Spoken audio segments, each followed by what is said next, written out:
just the context for the session and also just some logistical things.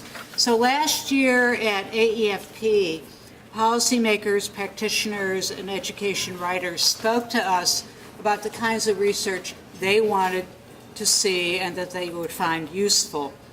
So this session takes the next step by examining ways that researchers can communicate their findings with these audiences. So I'm pleased to be joined by 3 senior researchers who have extensive experience working with and writing for state and federal policy audiences and the general public, Susan Dynarski, Marty Orland, and Larry PICUS. And I've asked each panelist to take 12 to 15 minutes to really introduce themselves, provide some information about their areas of research and the types of interactions they've had with policy practitioner and public audiences, and then to discuss the steps that they take, suggestions for and/or lessons they've learned about how they communicate their research findings to their audiences. And this should leave us with a half hour for Q&A. Audience members who are interested in how to frame and/or write a policy piece from their own research may sign up to work with one of the presenters in a small group setting later in the conference. And I put sign-up sheets in the back and with the presenter's name and the time of the meeting. And all of these sessions will take place in Boardroom East and West, which is on the 3rd floor. Participants in the small group sessions are encouraged to bring a piece of the research with them, such as the text of a poster session. The presenters all agreed to have the session videotaped and on the record.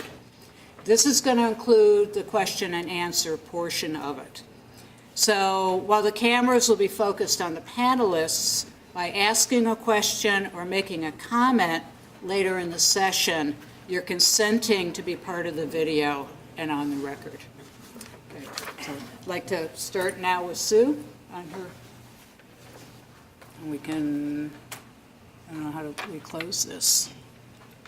It's a nice slide. A nice slide? You can leave it up. Oh, okay, you must have got the wrong name. I don't have any slides. Yeah. All right, so welcome. And so the assumed policy for AEFP sessions is that social media is off unless somebody opts in. I'm opting in. So if anybody wants to find something tweetable, go right ahead.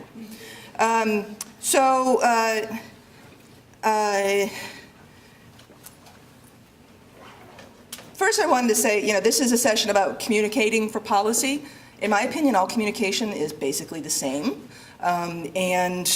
Good communication is concise, and it's to the point, and it's concrete. And that's true for research writing, whether you're writing for a journal. It's true for teaching, when you are speaking to a classroom. It's true if you're speaking to the public or to the media. All of them, in all those cases, good communication works better than bad communication, and good writing works better than bad writing. It's just that people differ in how much they really have to listen to you. To what degree are they constrained and forced to listen to you, no matter how crappy your communication is? That's what differs. So in public policy, senators, they've got very busy lives. Their staff have very busy lives. They don't need to listen to you. Your colleagues don't need to listen to you. Nobody needs to read your articles, right? I was a journal editor, and I referee a lot. If somebody sent me a 50-page turgid piece, it was not my obligation to find the gem of brilliance deep within it. So I would reject pieces based on them being poorly written. So nobody is obliged to listen to you. So whatever setting you're in, you need to write in a way, and I'm focusing on writing, and speak in a way such that people want to listen to you. And the principles for that, if you came for some secret sauce, sorry, there is no secret to good writing. Strunk and white is what I still give out to my students, and so nobody feels put upon. I try to just give it to everybody. Rather than wait for some triggering event, I just give them strunk and white prophylactically. Eliminate unnecessary words is the key thing. And that's, journalism really forces this quite a bit, and so does Twitter. So I have found that writing for Twitter and for Facebook and other settings like this has actually made me a much better writer, because being forced to fit into 140 characters, I'm one of the people that was traumatized by the shift to 280 characters, being forced to write in that short a format makes you a better writer. Being forced to write for the public, of course, in the form of news columns, even more so. So that's my, so I'm doing the reverse PR. That's the most important thing I wanted to say right there. So if you want to know, I think I write pretty good, and if you want to know how I got there, I'll tell you, and you'll take a different path. So I started out after college as a union organizer, and I was in charge of communications for the union. And so I was writing to a very broad audience, and this was a group of people who we wanted to persuade of something and who didn't have to listen to us. So persuasive writing in particular, I think, needs to be short and to the point, because nobody's got any reason to look at your stuff. It's really hot in here, I agree. You're waving. Should we reopen the doors? So you want to trade noise for heat? Oh, a thermostat. Brilliant. Okay. Okay. People being hot and sleepy makes them not want to listen to you. So we've got extra challenges. So the union organizing forced me to simplify my writing, because you're not going to use flowery phrasing to talk to people about their working conditions. And I don't think you should use flowery phrasing to talk about pretty much anything. But in particular, that sort of fast format of writing helped to improve my writing, and being an organizer helped me with public speaking, because I had to go out and talk to people and meet new people constantly. Despite being a really painful introvert, it forced getting out there and talking to people. I like to think that experience inoculated me against academic writing. So I did that for 6 years, and then I went to the Kennedy School of Government to do an MPP. I had intended to continue doing sort of movement work and organizing. I did not intend to be an academic. So I went, the union organizing is exhausting, and I couldn't keep doing it, but I couldn't, while I was in the job, figure out the next thing to do because it was so all-encompassing. So I went to the Kennedy School to get an MPP. And that was helpful too, because we worked on policy memos. So a lot of our assignments were condensing fairly complicated ideas down to 2 pages, and we practiced that a lot. While I was there, I discovered that I actually could enjoy economics and statistics. Undergraduate had persuaded me I could not. I took some really boring courses that were not communicated well. And so I ended up deciding to go and get a PhD in economics. But again, I had already been out in the world now for 8 years and had a sense of what I considered to be clear writing. And I think that helped a bit when it came time to write papers for academic journals. I was told by at least one of my advisors that how I was writing was too condescending because I was explaining too much. And I ignored him and kept writing. So I would rather make my ideas clear than rely on hidden secrets and people somehow understanding what I'm saying. I think this is also important, by the way, for writing across the disciplines. So whatever you were saying here about policy also just applies to speaking outside of your tribe, whatever your tribe may be, whether it's economics or ed policy or education finance. You've got a tribe and you've got a language, and if you want people to understand what you're saying outside of that tribe, you need to translate and not use lingo. When we're together in our little tribes, we use lingo so we can speak quickly. We can jump to ideas. So comparative advantage and revealed preference and all this fun stuff gets thrown around in econ seminars, for example. But if you just throw that out in a column in the New York Times, most people are not going to know what you're talking about. And in fact, a good editor won't let you do it. Right? So speaking in plain English is super important. I am firmly of the idea, and I work on this with my students in the classroom. I now teach at a School of Public Policy. Again, I've been taught at schools of public policy since '99. I firmly believe that if you can't explain a concept in plain English, you don't understand it. Whether that's a statistical concept, an economic concept, a legal concept, if you can't say it in English, you don't get it. You don't actually have or Spanish, you know what I mean? You don't have the clarity of mind on the topic that you really understand it. So in teaching, I teach statistical methods. In teaching statistics, I try with each concept to teach it using numbers, using a picture, using an example, and then eventually I'll sneak in the Greek. But I do not start with the Greek letters and the subscripts and so forth, because that's the last piece of it. And in fact, for most people that don't need it. I think you can teach most statistical concepts without equations. They're pretty straightforward. How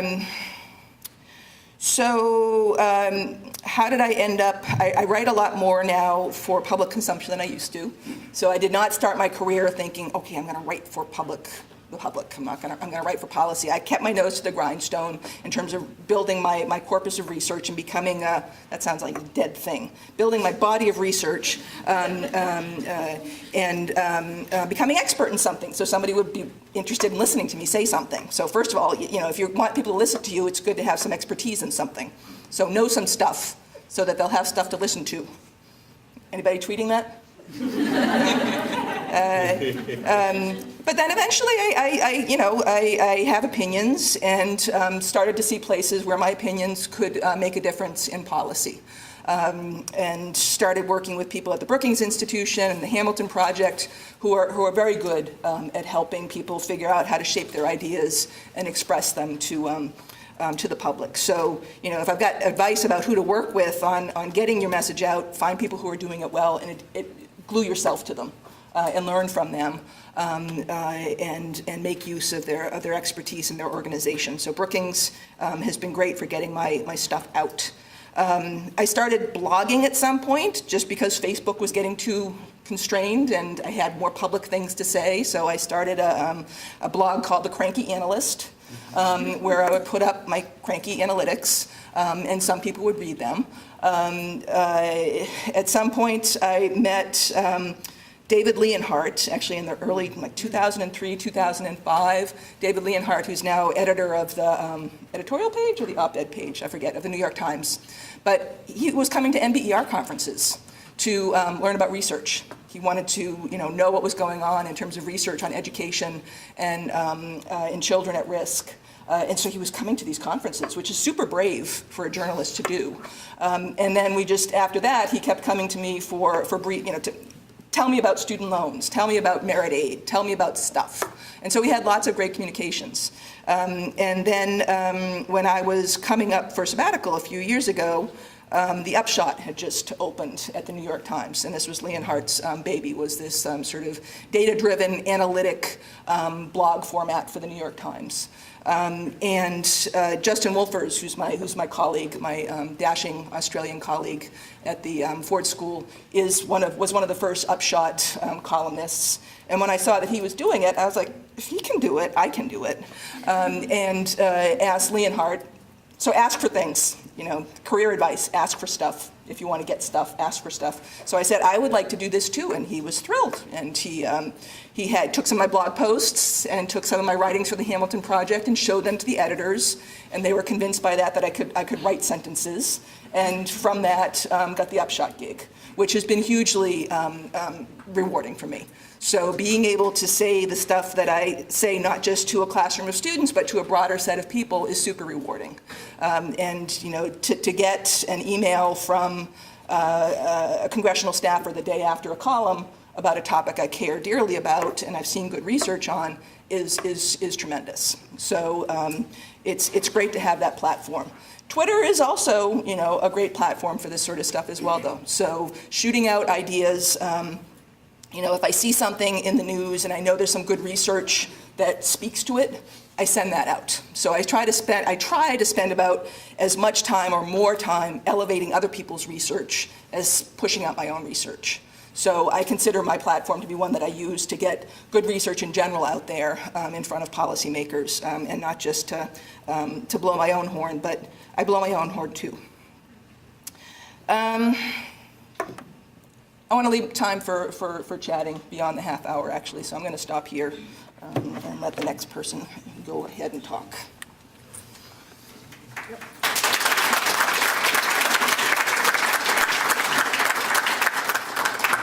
Thank you. It's actually a pleasure to be here, and I enjoyed Sue's remarks, and it's really nice for me to be in Portland because I really got my whole start in the world in school finance here in Portland.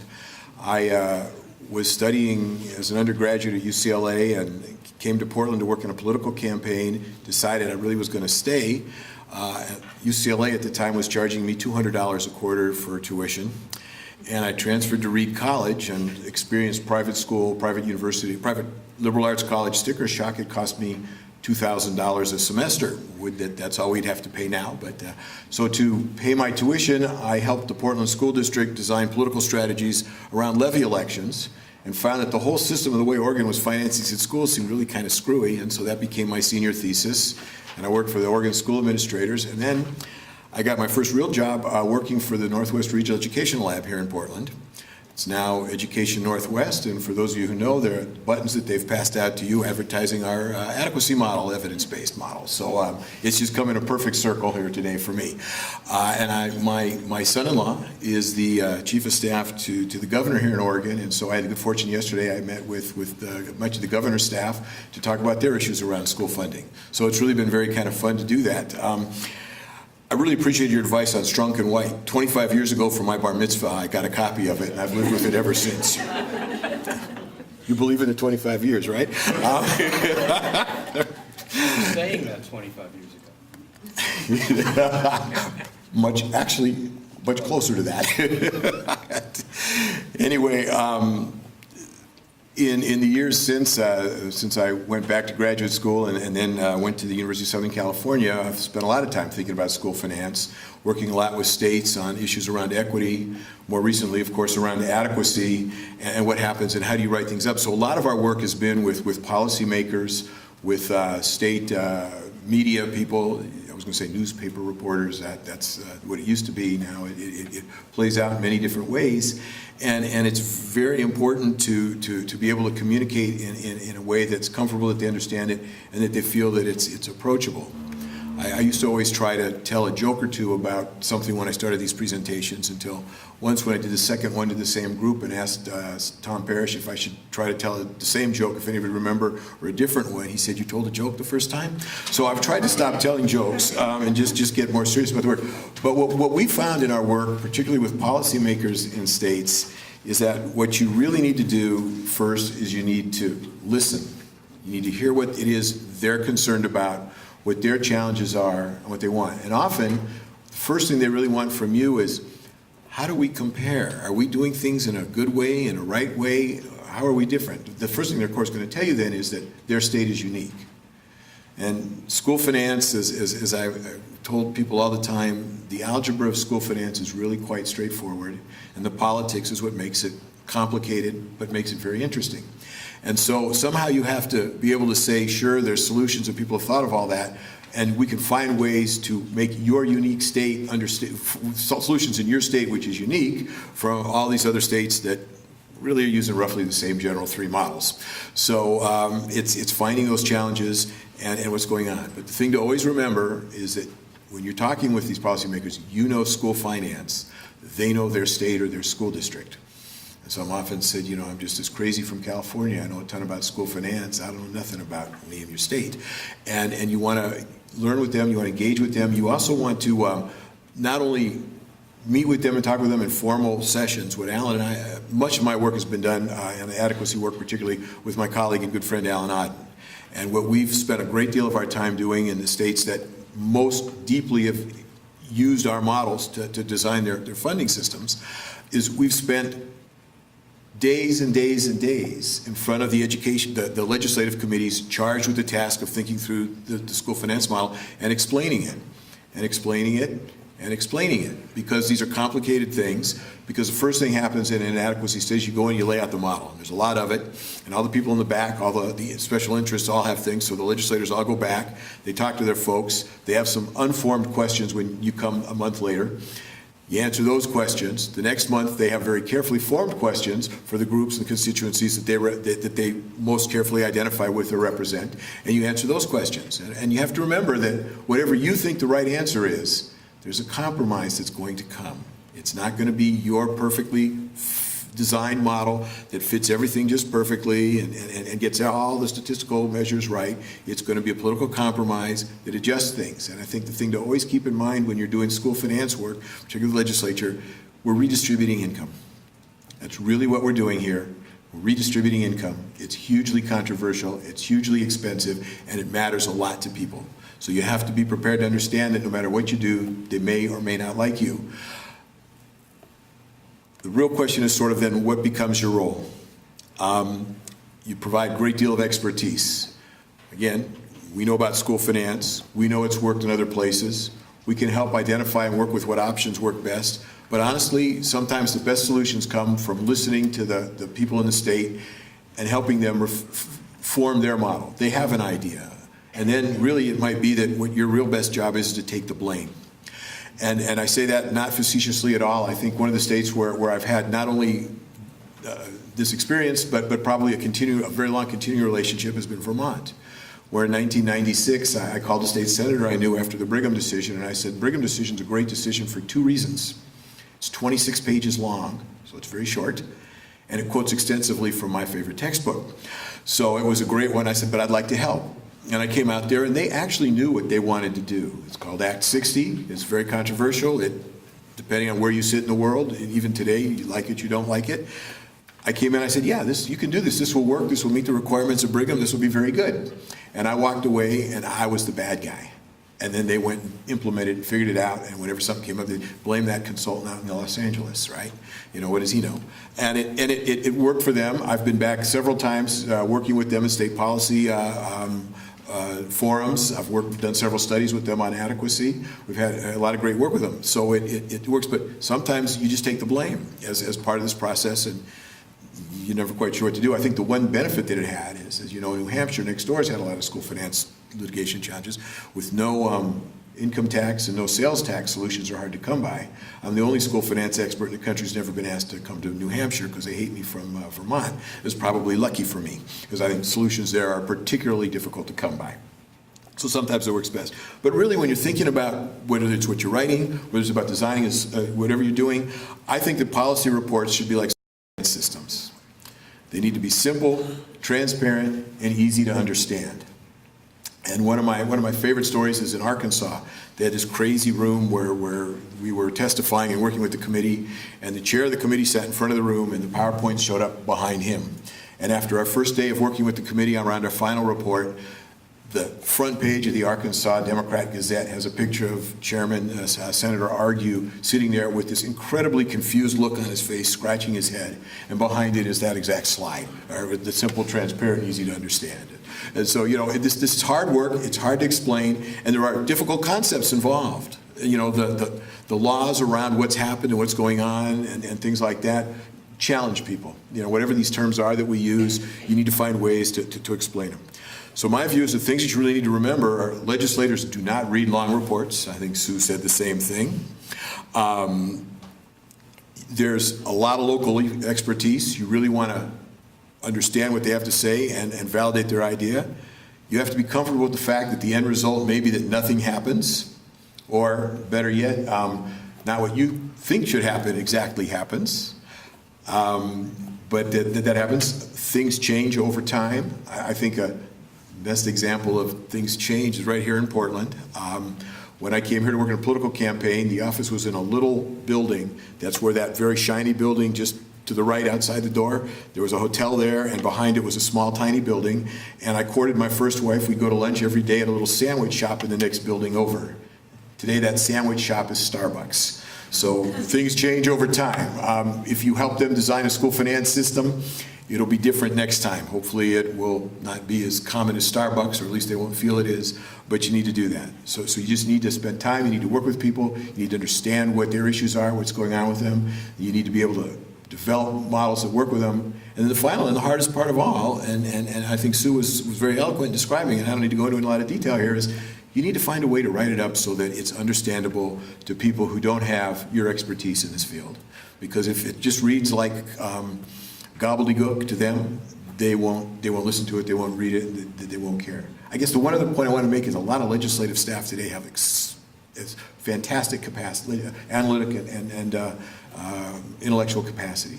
When you work with legislative staff today, they understand school finance, they've read this stuff. When you put a model in front of them and show them how it works, they understand it. Because they've taken statistics from you and they didn't just see the Greek, they actually understood the concepts underneath it. So it's really a great deal. Your job is really to help them work their way to a solution that matters and then write it in a way that everybody understands. And try to explain that simply to the reporters who are standing there. I'm not a Twitter user, so I still don't know how to do it in 280 characters. I'm a professor. I still think I could get to speak in 50-minute bursts, but Peg's going to make me stop here.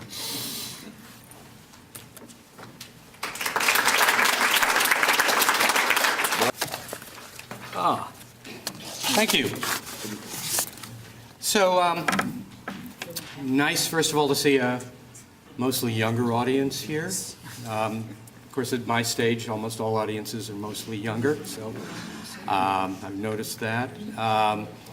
Sue said that if you can't say it simply, then you probably don't really know what you're talking about, so we can apply that test to what I'm about to say. I'm going to try to communicate a few simple things. Some of the things are what we've already heard. Some of it, I think, are going to be a little bit different, as I've tried to take this charge from Peg very seriously in terms of seeing if I can put some sort of overall framework around this issue of translating research into policy and practice. And the reason I'm passionate about that, and it is something I've thought about in one way or another and been involved in for over 30 years, is because I would imagine most of you, got into this area of education research because we thought we could do some good in the world. Education is a field, it's not a discipline. And as a field, there are actual things going on in the real world, and things in the real world that we would like to do something about and feel that our research and our studies can improve the enterprise in ways consistent with our values and consistent with what we like to see in our society, especially for our young people, in the future of our society. My thesis is that simply, no matter how good your research is, if you can't communicate that to those audiences that can be impacted positively by the results of your efforts, then you're not being true to the reason that you went into this field in the first place. I can certainly say that about myself, and I think if most of you would think about why you got into this area, you'd probably be saying the same thing. So that's why this is a very important area. Okay, I'm going to try to do two things. First, I'm going to indicate what I think are the key lessons and insights I've learned from over 30 years in this area of communicating research to policymakers. Second, I think I'm going to try to define some specific techniques, some tangible things to pay attention to, some do's and don'ts that you can actually take back and hopefully internalize and use. I'd also like to get any comments from the audience as we go into our Q&A about the wisdom of some of these things and whether they comport with your own experiences or maybe do not, which is fine. First, a little bit about my own background. I'm not going to talk terribly much about this, but I've spent my entire career sort of at the intersection between research, policy, and practice, mostly in the education arena. I'm a PhD from the Syracuse University Maxwell School in the social sciences, just like Peg. My career really started, although I did some teaching in political science at Penn State. I decided I didn't want to be an academic. So I moved to the U.S. Department of Education in 1985, and I became a project officer for a series of mandated studies on the Title I program, the ASCA Title I program, which is still very much with us now under its latest incarnation known as ESSA. I then went to the National Education Goals Panel, which was a short-lived but relatively influential consortium of governors, legislators, and administration officials that was put together to implement indicators for informing what were then 6 national education goals that were all supposed to be achieved by the year 2000. when the goals panel came up for reauthorization in 1998, my quip, and I guess I can say that I don't mind social media, nor filming, although this may come back to haunt me. My quip was within the reauthorization, they should just change the 2, and by the year 2000, just make it a 3, and then there would be no problem at all. I'm not sure how well that advice was taken. Nobody called me on it. I learned a tremendous amount as the deputy director and acting director of the goals panel. I was involved in testimony before the panel. I was on C-SPAN. I talked to reporters. And Yogi Berra once said you can observe a lot by watching. So I sort of watched myself in terms of learning some lessons from all of those experiences. I then went to the National Center for Education Statistics as first special assistant to the commissioner and then associate commissioner for analysis reporting. We did several press events there, mostly around the Third International Math and Science Study, which still has had subsequent studies and reports from them. As a matter of fact, years and years ago, I did a keynote at AEFA about the TIMS study, the first one, even though it's called the third. There were actually 2 others, but now they've been just reincarnations of TIMS. I, again, got to talk to reporters. I was on talk shows and got to, again, observe a lot by watching. I then went to the what was then the Office of Education Research and Improvement, which then became the Institute of Education Sciences. I worked for the assistant secretary there, special assistant, and then special assistant to the first director. And I got very involved in the what I call the evidence movement, which is why I love this button. How do you bring high-quality research evidence to bear to inform and improve policy and practice? And how do you communicate that? And again, I got lots of experience in those positions talking to policymakers and other advocates and lobby groups, et cetera, with regard to the information that I thought was necessary as we would do things like roll out the What Works Clearinghouse, which I'm sure many of you are familiar with, or working with the Regional Education Labs, which I was the project officer for a period. I can't hold a job, so I left the IES and went to the National Academy of Sciences, where I was director for Center for Education. The academies come up with a number of reports, as you know. They are consensus panel reports. One of the jobs of the academies is to communicate and disseminate this information to, again, those who could hopefully benefit from those synthetic studies and reports. So again, I observed a lot by watching.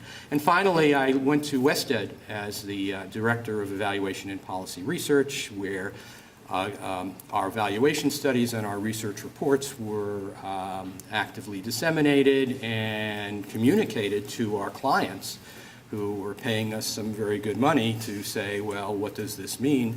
And what policy implications are there from the research and evaluations that you've conducted. So I've had a fair number of experiences in a number of different places, both inside and outside of government. Okay, I'm going to start by talking about key lessons. I wrote a paper about 6-7 years ago called Separate Orbits, the Distinctive Worlds of Education, Research, and Policy Making. And well, what do I mean by separate orbits? Well, several things, but in terms of the communications, here are, I'd say first, the culture and reward structures of researchers and policymakers. They're not only different folks, but they are often at conflict with each other. They coexist, I would say, in very separate orbits. What do I mean by that? Well, here are a few examples. Researchers mostly value original contributions. What do you get recognition for? Something that's different, something that's new, something that moves from one area to another, someone that says the other stuff wasn't really that good, or here's a new paradigm that you need to consider. Those are the people who are the stars and the superstars in academia. What do policymakers most value? Well, they're kind of suspicious of new stuff, for one thing. They tend to be incremental in their thinking. But second of all, they really value replicability and generalizability. So the things that are kind of dull, more common, more pedestrian stuff for researchers, okay, well, we took this same model and we tried it here, and it did work, again, or it didn't work for these reasons. That's something in the academy that isn't particularly valued. I mean, it's recognized to some degree. But to policymakers, boy, that's gold for them. That they say, oh, it's not just in one place, but it's in several places. And you see this replicated, and we understand that it could work here in my jurisdiction as well as somewhere else. That's something they're very interested in. That's not the incentive structures for researchers in general. Second, researchers are most interested in understanding policy problems. They love to look at their complexity, all the variability, and admire this. And we used to say, in Washington, D.C., researchers in D.C., they love to admire the problem. Oh, is this complicated? There's this, and then there's this, and then there's this, and then there's this. The Academy values that. They love the caveats, and they love the it depends, and all of that stuff. That's not what policymakers want. It's probably close to the opposite of what most policymakers want. And you heard Larry talk about that, and so that's something that's very different. Third, researchers generally work within a single academic tradition. Okay, you're an education researcher, you're an economist, you're a psychologist, you're a cognitive psychologist, you're a developmental psychologist, you're an urban sociologist, etc. Well, what's the nature of policy problems, folks? It's not any single discipline. It's across disciplines. If you're going to penetrate a policy area, you better know a lot or something about a lot of different disciplines. And that's where education as a field can be a real advantage. But even in education, you're stuck in some of these subfields. I mean, I didn't say what I'm currently doing. I'm the interim executive director of the Society for Research on Educational Effectiveness right now. I'm doing this as a part-time thing until they get a permanent director. We had our annual conference 2 weeks ago. The difference, even in those subcultures, which should be really close, is pretty striking and a problem in the field, I would say, something we still need to work on. Because the problems of education are multidisciplinary, and we need to figure out better ways if we're going to penetrate those problems for policymakers to learn to talk to each other and across from the different discipline perspectives. Finally, and you've heard this before, researchers value longer-term studies, producing work meets the standards of their academic peers, policymakers need it to be time sensitive. We want it now. They could want something today and something totally different or the opposite tomorrow. I've gotten too many of those requests. And very responsive to the policy and political demands of the marketplace. Not much time for analysis. What's the bottom line? I have lots of competing demands. Tell me what this means for me. Very different incentive structures. But I would contend again, if you want to penetrate the policy community and actually have your work have an impact on the field and on the enterprise, then you need to learn that and appreciate that they come from a very different place than you. And you need to be introspective about your own incentives and some of the things that work very well, and in fact you have been taught as academic researchers, are not going to work at all, in fact, are going to be counter to what is likely to work with policymakers. I need to move on.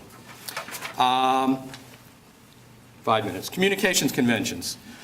Very different contexts of researchers and policymakers extend to these conventions, which are also frequently at odds.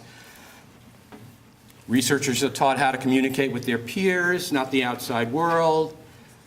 You've heard this before, I won't go over it too much. They like to talk large, long talks, detailed manuscripts, lots of conditions, complexities, and caveats. It depends. What's the most ubiquitous research finding? It depends. On the one hand, on the other hand, on the other hand, on the other hand. Not good for policymakers. And the thing is that researchers in their academic training are not taught about this. So you have to, the only way to learn it is to observe, be Yogi Berra, observe by watching. So I'm trying to shortcut. I think we're all trying to shortcut some of that here. Policymakers want it short, crisp, clear, et cetera. What's your story? What's your bottom line? What are the trade-offs? What are your specific recommendations?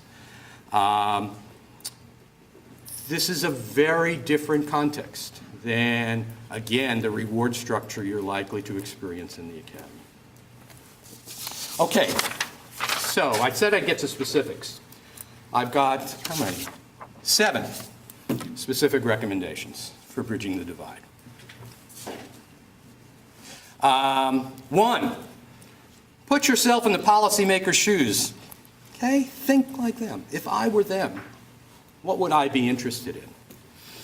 Know the context of what they're interested in and why. What is likely to most interest them about your work. Why they should care about your research. 2nd, separate the wheat from the chaff. All your knowledge is not equal. Don't tell them everything you know.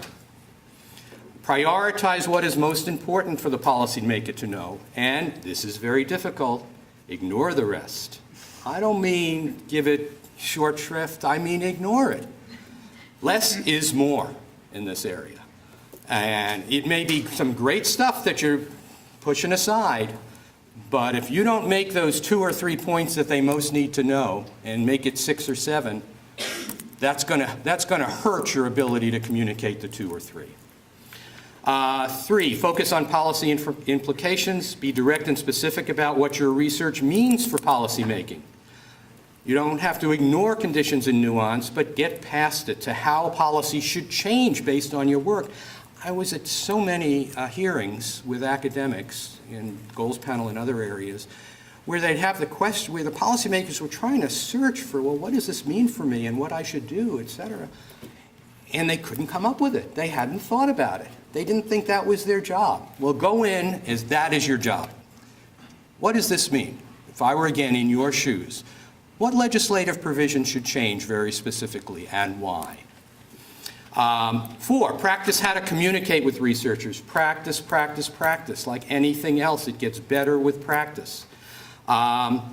Develop some short policy arguments for your research. Figure out an elevator speech, literally. What would you do if you had 30 seconds with a policymaker and you wanted to talk about your research? Draft a 2-page memo and test it out with someone who's not an expert. I'd use my wife. It's great. Best feedback that I'd never get elsewhere. They're much more comparable to the policymaker than your average colleague in academia. Close? I'm almost done. Market your work to policymakers, okay? It's not a dirty word to market, okay? Think strategically about who you want to communicate with. Who are the people who would have leverage on this policy issue, and how can I get to them? There's nothing unholy about thinking that way. Learn from your experiences. Yogi Berra again. Observe a lot by watching. You're researchers. You should be introspective about what's working when you are talking to policymakers and what's not working.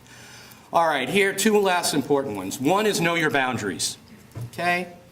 You can talk with policymakers. You're not a policymaker. And one of the things I've seen is what we used to call going native, or getting Potomac fever if you're in Washington, which is, I'm completely captured. I love this policy stuff. I'm really one of them. I'm not really a researcher. Well, if you do that, let me modify that. Have your eyes open going in, because those people will lose favor in the academy, and I would say rightly so, because they're not doing the things that they're uniquely capable of doing, which is the high-powered, high-quality research. And the last thing I'm going to say is be both persistent and patient. And I'll give you an example of that, and it happened, fortunately, very early in my career. I was a project officer for these mandated studies of Title I. We came up with a recommendation for concentration grants under Title I. Because we did research, and we had a national database to do this, to basically say all poverty was not equal.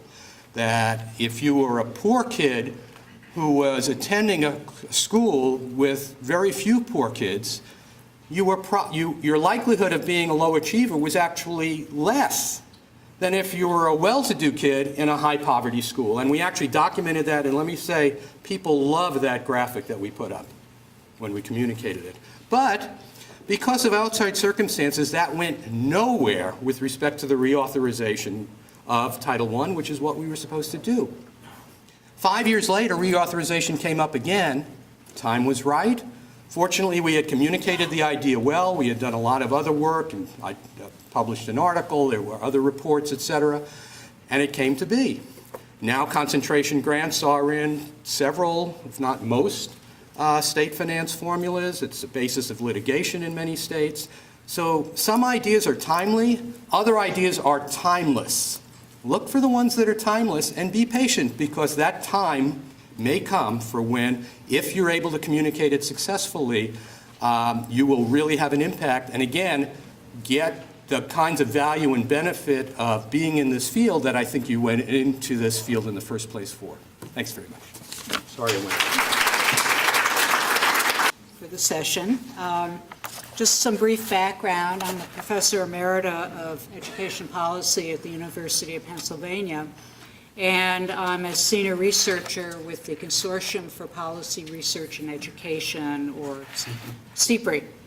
And over the years, I've moved back and forth between academia and research organizations. For a number of years, I was a researcher and then a director for Policy Research Division at Educational Testing Service. And I also served as a co-director of CPRE for 15 years at Penn. In addition to publishing in traditional academic outlets, I was expected in these positions to communicate my findings to a broader audience, mostly through policy briefs, but also through presentations to congressional staff, state policymakers, and national education organizations. I've worked with state-level school finance task forces like Larry, and I've testified in a few state school finance court cases. Disseminating research to the policy world has always been a major core mission of CPRE, and it was a requirement of our funding when we were a federal R&D center. So what I want to do is share with you some helpful hints that I acquired over the years from mentors, colleagues, and my own experience. And they're going to reinforce what you've heard from Sue, Marty, and Larry. And I've structured these as quote-unquote shorthand questions you can ask yourself and steps you can take to make your research findings hopefully more accessible to and relevant for policymakers, practitioners, and the public. And I'm going to use the term policymaker through my presentation to denote all of these audiences. We go down? Okay. So my first question to ask, for you to ask yourself is, what's your problem? What education policy problem can your research inform? Pretend you're describing your research to a neighbor, and you need to explain why it's important to him or her. So unless you're dealing with purely methodological issues, your research is going to be driven by an education problem. Do students have equitable access to education programs and resources? How do we narrow the achievement gap among students of differing socioeconomic or racial ethnic backgrounds? How do we improve the performance of schools? How do we support beginning teachers? And on and on. Think about your research and put it in the context of a problem. In some cases, your research will identify a problem, and I think Marty's last example is a good one, that needs to be addressed by a policy. In other cases, your research will focus on specific policies and programs, such as the implementation or effects of program X, Y, or Z. Second hint is, what's your point? What are the key findings that can inform this policy problem? Third, keep it brief. I think the one thing you've heard over and over from the panel is be concise. Distill, distill, distill. Of the researchers in the audience, how many of you have presented at a poster session? Okay, you're 90% of the way there. Okay, because you've already gone through that very painful process of presenting your findings in a concise way. Reduce your findings to 3 to 5 bullets. This is a lesson I learned from an early boss and mentor of mine who had worked for a year in what is now the U.S. Department of Education in a policy position, and he basically said, 3 to 5 bullets. That's all they're going to read. And so this is a way of focusing your and your audience's attention on your most important findings. The fourth point: make headlines, and this is really about presentation. Present your key findings. This is also something I learned from a colleague many years ago. Present your key findings as headlines with supporting and interpretive information below. And I'm going to do one of these classic AERA PowerPoints that nobody can read. But it is from it's on your reading list that's in the program. It's from a document called Results in Brief, exploring the quality of school-level expenditure data that was put out by the U.S. Department of Education last year. It was a study that Jesse Levin and his colleagues conducted for the department on the nature and quality of school-level fiscal data that they collected in 5 states and 4 districts to identify issues that states and districts will need to address under the new federal requirement that states and districts now collect and report school-level data. It was a descriptive study, but the way they presented the findings was, major category, expenditure attribution practices, finding the states and districts in the study have developed accounting systems that report large shares of their total operational expenditures at the individual school level. It's your main point, and then information from their study. Their second finding, most of the expenditures the study sites attributed to schools were directly tracked to schools rather than simply being allocated by formula. So again, just a way of presenting findings. My fifth, and this is my favorite, is what I call my "oh yeah, so what" question. On occasions, I've been asked to serve as a policy discussant on an AEFP panel. And in developing my response, I would ask myself the "oh yeah, so what" question. I think you might have gone the wrong way on the Huh? slide. Down 2 arrows. What? Is that the slide you wanted, or? Yeah. It's the "oh yeah, so what." All right. Yeah. Just making sure. Yeah, it's the 5th bullet. It wasn't clear to us. There's a problem right there. That's your problem. We're paying Yeah. attention. Yeah, I knew what I was talking about. Sorry. Thanks, Marty. So anyway, I would ask myself the "oh yeah, so what" question for each paper. You should ask yourself the same question.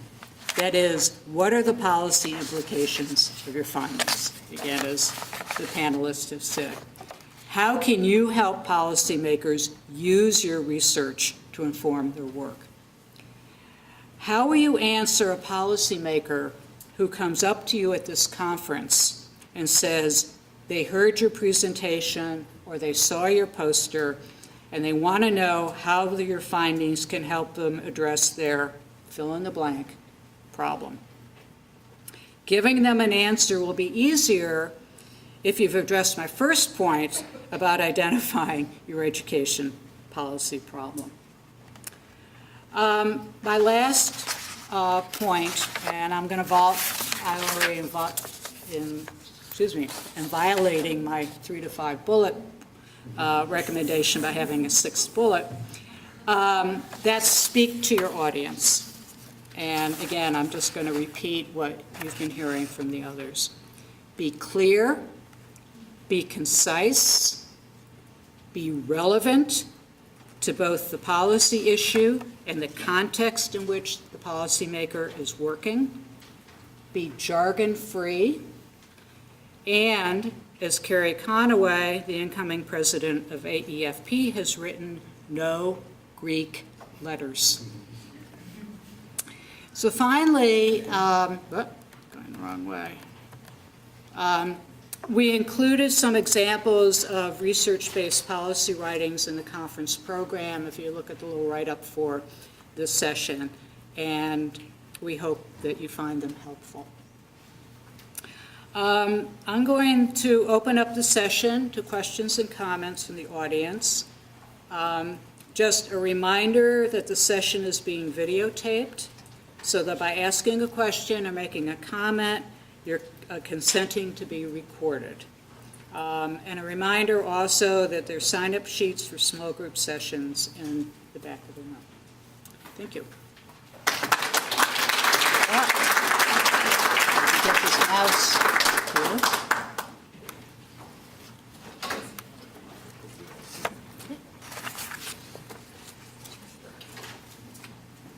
Okay, and I have a column, so if you're behind the column this way, my line of sight sort of. There are no Lean. hands up over here. Okay, yes, sir. This hand I can see. Hi. So we use the language fail to reject something when we mean like we found something sometimes, or I mean we didn't find a result, and it just sounds so jargony and bad. So like, is there a clear way, or like things are noisy and we just can't conclude effectiveness or something? When you have these null results, like what's the best way to communicate to policymakers? Sometimes you could just not tell them, but sometimes you're like under contract to say something back to a client or policymaker and you have failed to reject. I'd say I differently communicate a precise zero from an imprecise. I mean, it depends, right? If you've got a really tiny standard error and a really tiny point estimate, that's one thing, and you can say, we're pretty confident there's nothing here, there's no effect here, but I would be quite different from the reason we just don't know. I mean, I think you can say, another way to say it is, we don't know.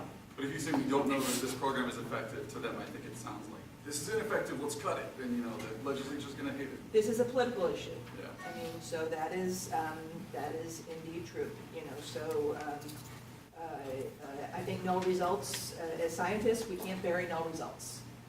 And so then it becomes a matter of provide the context, and maybe bring in other sorts of research as well.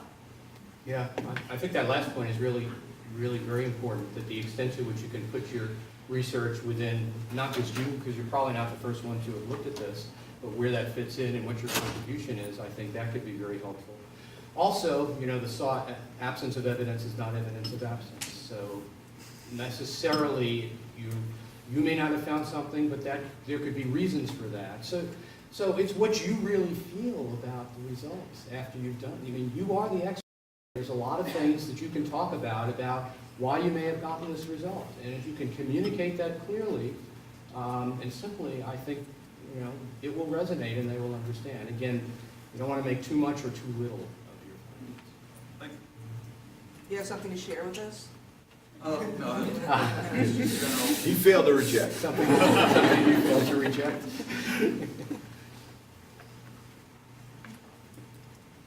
Questions, comments? Yes. Often in an academic seminar or in a conference or setting like that, we're usually working towards some sort of common goal, trying to figure out what the true answer is or what the best policy is. But in an actual policy setting, there are going to be people whose goals are to reject your preferred solution or to advance their own, irrespective of any evidence. So do any of the rules change, or are there new ones that should be added when politics enters the equation. So if you're working with policymakers, politics always enters the equation. It's there, it's real, and it matters. And what the truth is in part defined by what gets a majority of votes. It's as simple as that.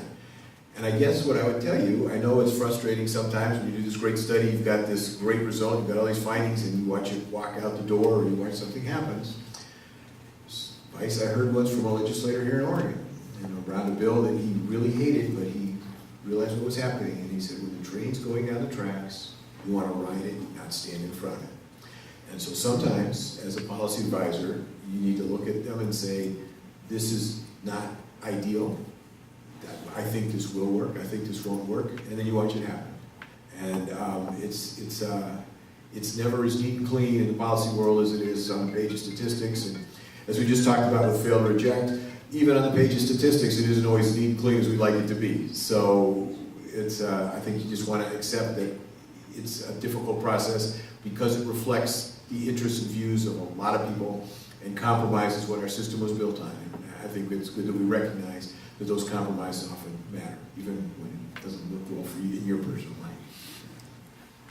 So here's the important thing I would say to that, which is to be somewhat aware of the political context. You're not a political expert, but you have to have some knowledge. Again, put yourself in someone else's shoes so you understand what context they face. And then, in terms of the priorities that you give to your recommendations, use that knowledge of the political context to shape how you prioritize. So if there's something that you know is on the table politically, and you think it would be the worst thing in the world based on your findings, well, you make that point loud and clear. Whatever you do, don't do X. Okay? That's the message, main message. Okay? Then you may want to give them options. There are 3 things that you might consider based on these findings. We don't know which one would be more politically salient or whatever. But here are things, because we don't want to go beyond our comfort level, and we don't want to go native either. But we can present options, and we say, these things have trade-offs, some may be a little better than others, but we're not saying that about that first thing, which we're saying don't do under any circumstances. So prioritizing and making your message clear with some knowledge of the political context is what I recommend. And I think as researchers, what we're doing is we're trying to provide information to policymakers. And we want to make that information relevant, but again, we're not in the policymakers' shoes. So they are free to reject whatever information we give them, and it's frustrating, and it happens a lot. But at least you can sleep at night that you have given them the best possible information to address whatever problem it is that they're struggling with. Can I have I'm really sorry, I just have one thought as Penny said that. Sometimes you're going to know that what you're finding isn't going to fly as it is. My advice is to quietly tell the people in charge what your recommendation is before you get on the front publicly and say it, so they don't feel blindsided. You have to tell them what your findings are. If you know it's going to be bad, or the adequacy study says you need to spend $1.5 billion more, and they're thinking they want to spend $200 million, they better know it before they hear you say it, okay? I mean, you want to give them information. They'll respect you, they'll work with you, they'll do what they have to do, but the more information you have, the better off you are, and better off the policymakers are. I just want to add one thing, which is, and it echoes what you were just saying about dumb things. An awful lot of policymaking and being an effective advocate is stopping really bad things from happening. Yeah. We tend to think, oh, I want to make this good thing happen, but often the best, most important fights are stopping something really stupid from happening. And that's a different mindset from what we're used to. Yes? So a lot of this conversation is about the direct interchange between researchers and policymakers or practitioners. Do you have any thoughts about interacting with knowledge brokers? those who are working at that interchange space, who understand research, who understand the political environments, who can sort of bring together a collection of relevant research to problems of practice identified by the field. Can you give an example? I think the regional labs, the comprehensive centers, funded by the federal government, can help play that role. I think there are professional associations that work in every state capital across the country who are trying to push information, but at the same time need to understand where to pull information. You know, there's a lot of folks in this room who these folks have never, ever heard of.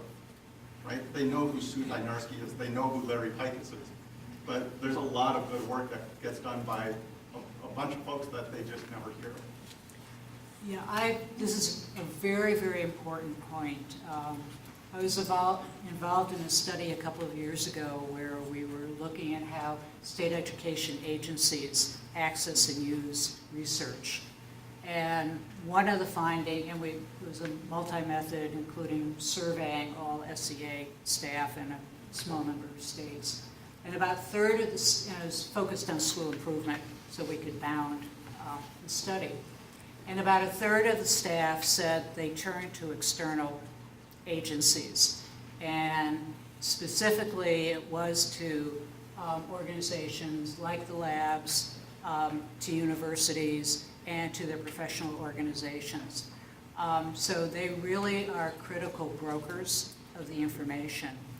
And so what we would do at CPRI is, and again, this was the old days where you had pen and paper, you know, we'd write the policy briefs, we would send them out, and we would target, for example, national education associations.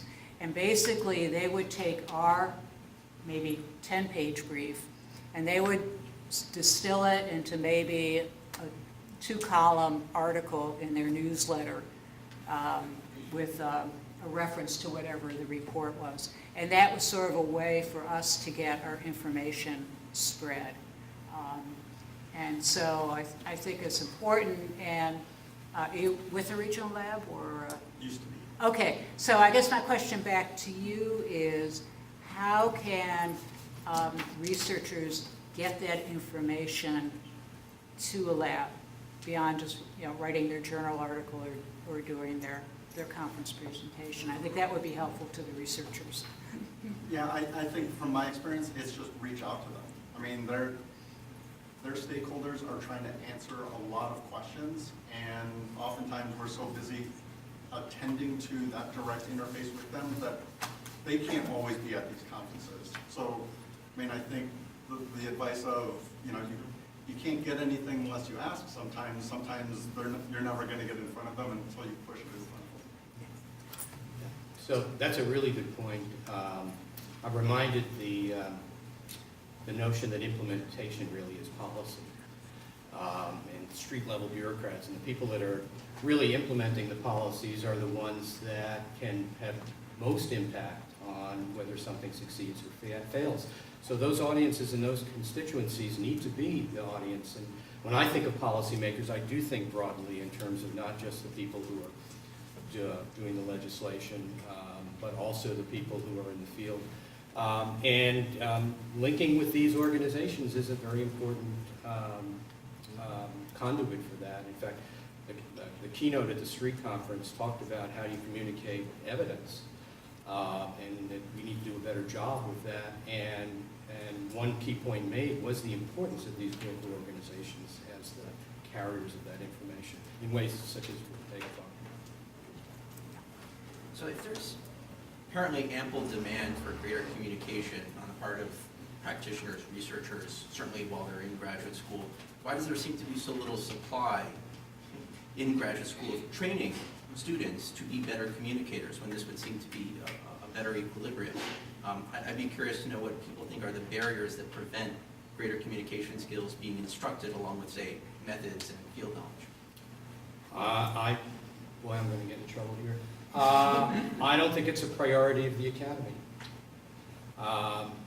even in fields as opposed to disciplines. such as education, where I think it absolutely should be a priority. Again, education has discipline envy to some degree. This is my interpretation.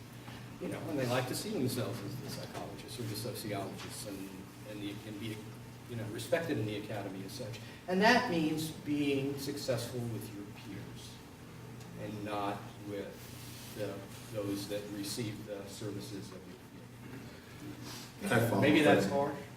Marty, I want to follow up on that. At our institution, the students who are presenting papers at conferences like this, we do dry runs with them. I'm sure you all do. And at one of them a couple of years ago, one of them put up what we've all seen all day long, a page of coefficients, right? The page with all these coefficients that are completely and totally meaningless without the paper. And we've done it all day long, all day today.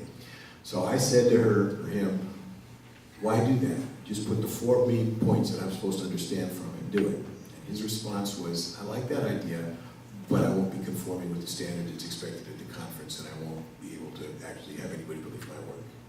And I said, well, I'd do it differently. And one of the students said, yeah, but you're learning PICUS. We can't do that until we're learning PICUS. And so that's our problem right here. We sit in this room and we accept that people put up a bunch of coefficients that are completely meaningless. You don't understand a thing. You put it up there. Yeah, this one's significant. This one means this, that means that. You couldn't comprehend that quickly and in a great way. But if I put this, what I found was this means this and this happened this way, you get it, right? Go get the paper if you don't trust it and read it. You're going to have to do that anyway. So I think we as an organization, and all the organizations, have to take responsibility for expecting communication to start right here. And I didn't make my I didn't make my comment about slides should only have like 3 lines and 3 words per line that they beat into my head, Rand, and I mostly got that right this time, but I still missed as well, so it's hard to do. But I think we've got to just make the standard here. You can't put up a page of coefficients, and if they start doing it, we should all walk out, and then we'd have something. I think you can, just one quick comment, I think you can do both. I have a colleague,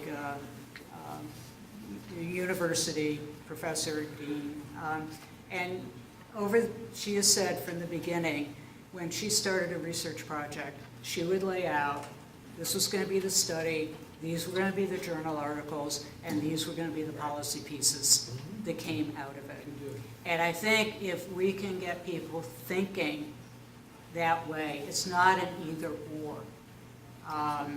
But if you think about what other end products will be, so you meet the incentives for your academic publication, but then you also get it out there in other ways. And I think, Sue, had came to this with her experience prior to going to graduate school. Marty and I were lucky. We studied with faculty members who were deep into policy at Syracuse. And so we sort of, it was in the environment.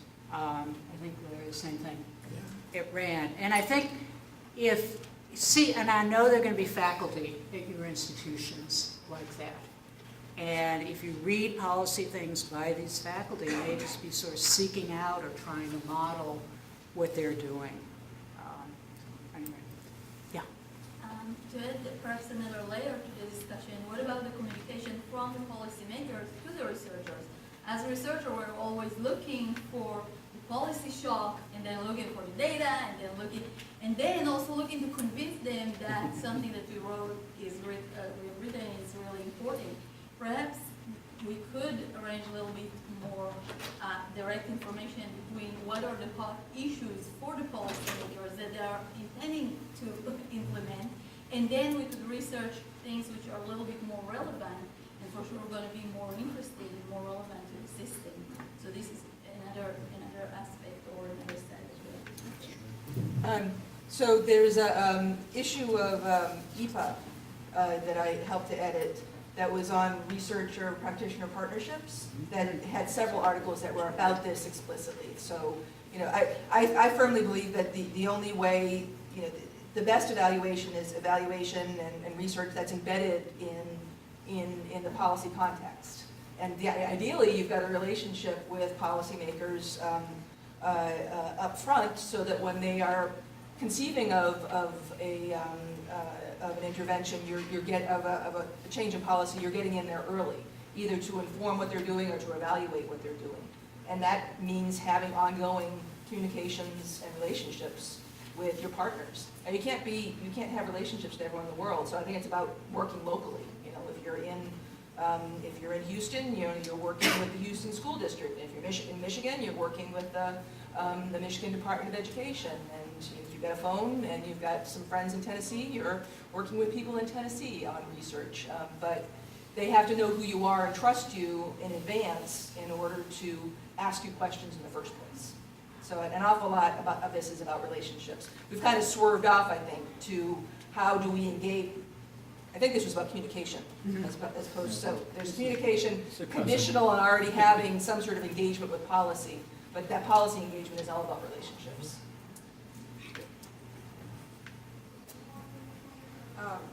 So we've talked a lot about communication with state legislatures, et cetera.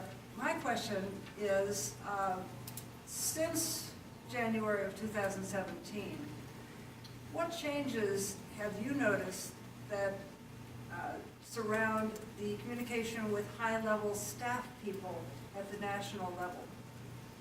How has the communication changed when you're trying to communicate a research finding or a policy recommendation? No, I don't. There was a period of grief and denial. So in the last administration, a couple administrations, I spent a lot of time talking to people at CEA and White House and Treasury, and got a lot of phone calls, and I didn't have many dates after January 20th in that sense, and just started thinking in terms of having a local focus is all. I mean, but yeah, there's pockets of I guess hope. that's really my question. Has there been a retreat by the academic community?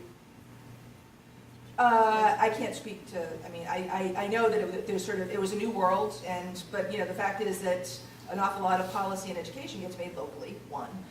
Two, on the federal level, the Senate Health Committee is a beacon of sanity.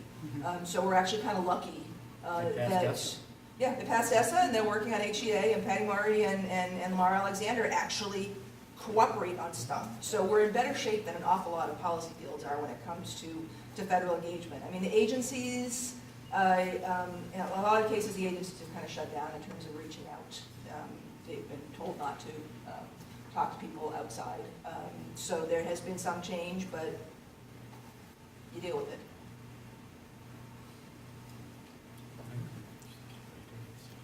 Any other questions? 5 minutes to drinks. Go 5 minutes to drinks. We're not going to lock you in. Yes. Okay, Okay, I have a brief question. So Can you stand up so we can hear you? Thank you. Sure. So when we have the research findings and we draft policy indications for policymakers to consider, and I was wondering, speaking of the research finding directly from the data in your research, and the bridge between that and the policy indications, and how far we can go. And, if we go too far, maybe that's too subjective. And so I just want to see any advice on that. It's the hardest thing, is to walk that golden mean of not making too much or too little, as I said earlier, of your findings.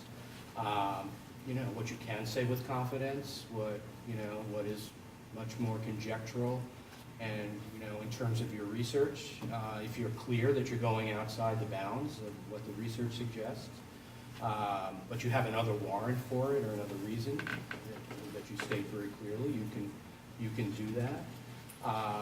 I think transparency and clarity is really the key here. And again, to recognize here is where your background as a researcher is very important, and you should honor it. Because you don't want to cheapen the currency of research. And to the extent that, anything goes, and that's a real problem in education, still, less than it was, but still a problem. You really, anyone can hang their, shingle out and say, I'm an education expert. And so the extent to which your work has integrity, to which you can back it up, and the extent to which you are clearly showing the warrant, again, clearly and simply showing, you know, on what basis am I making this recommendation, or do I have this implication? So can I give you a really quick example of what I think you're asking? We do adequacy models. We're working in Wyoming, and part of our adequacy model says a fairly heavy investment in instructional coaches. So my phone rang one day, and it was a state senator, and he said, Larry, if we invest in instructional coaches, can you promise that student performance will improve? Okay, right? Isn't that what you just asked? So my answer was, no, I can't promise. I think that if the literature on, the growing literature on instructional coaches suggests that the work that coaches do leads to improvements in instruction, which are likely to lead to improvements in student outcomes. So that you have a good probability that over some period of time, not tomorrow, but some period of time, you will see some improvements in student learning. But can I guarantee it or promise it? Never. But you, just let me make this final point. You could go too far the other way and have just mush. No. And they don't know what to make of it because, you know, many hands. So Hopefully that wasn't much, was it? what you said was great. But if you go too much in the direction of it depends on everything, then you're not giving a clear signal. And you're And not. this is the culture of academia too, Right, is to watch out exactly. for it. You know, in academia, we sort of, no, it depends on, but it's how we talk. But we actually have to talk with a somewhat different language if we want to be communicating clearly to policymakers. So it is more a greater level of certainty that you would express, I think, in the public setting for a given finding than you would in a seminar setting. Because there's different, it's like the Dutch are much more direct than are, you know, the British. You know, there are different ways of speaking, and if you use academic standards of speaking in a public arena, you're not going to get across what you want to. So listening to and speaking in the language of the environment you're in is super important. Please join me in thanking the panel.